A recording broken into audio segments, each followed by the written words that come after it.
أعوذ بالله من الشيطان الرجيم. بسم الله الرحمن الرحيم.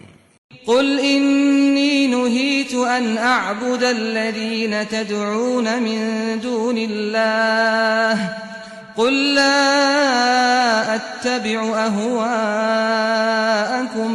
قد ضللت إذا وما أنا من المهتدين قل إني على بينة من ربي وكذبتم به ما عندي ما تستعجلون به إن الحكم إلا لله يقص الحق وهو خير الفاصلين قل لو أن عندي ما تستعجلون به لقضي الأمر بيني وبينكم والله أعلم بالظالمين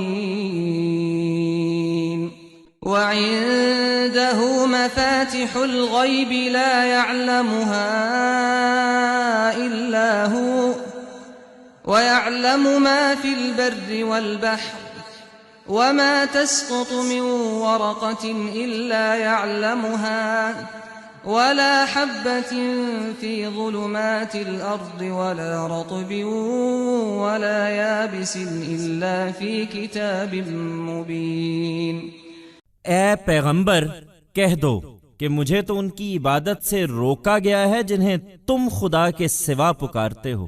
کہہ دو میں تمہاری خواہشوں کے پیچھے نہیں چل سکتا، اگر میں نے ایسا کیا تو گمراہی میں پڑا اور راستہ پانے والوں میں سے نہیں رہا۔ کہہ دو میں اپنے رب کی طرف سے ایک روشن دلیل پر ہوں اور تم نے اسے جھٹلا دیا ہے۔ تم جس چیز کے لیے جلدی مچائے ہوئے ہو وہ میرے اختیار میں نہیں ہے، اس کا فیصلہ اللہ ہی کے اختیار میں ہے، وہی حق کو واضح فرمائے گا اور وہ بہترین فیصلہ کرنے والا ہے۔ کہہ دو کہ جس چیز کے لیے تم جلدی مچائے ہوئے ہو اگر وہ میرے ہاتھ میں ہوتی تو میرے اور تمہارے درمیان اس معاملے کا فیصلہ ہو چکا ہوتا۔ یہ معاملہ اللہ کے ہاتھ میں ہے اور اللہ ظالموں سے خوب واقف ہے۔ غیب کی کنجیاں اسی کے پاس ہیں، انہیں اس کے سوا کوئی نہیں جانتا۔ بحر و بر میں جو کچھ ہے اس کے علم میں ہے۔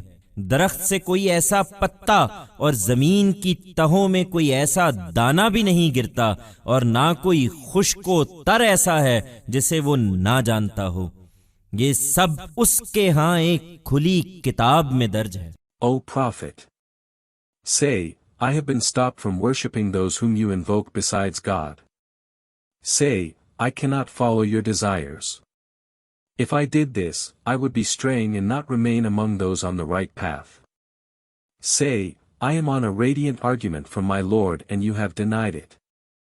I have no power over what you are insisting to hasten. Its decision rests with God only. He alone shall explain the truth and he is the best of judges. Say, had I the power to bring what you are insisting to hasten, then this matter between me and you would have been settled. This matter is in the hands of God, and God is well aware of the unjust. The keys to the unseen lie with him alone, none but he knows them. He has knowledge of all that is in the land and in the sea. Every leaf from a tree and every grain in the depth of the earth are in his knowledge. And there is nothing dry or wet that is unknown to him. All this is recorded, with him, in an open book.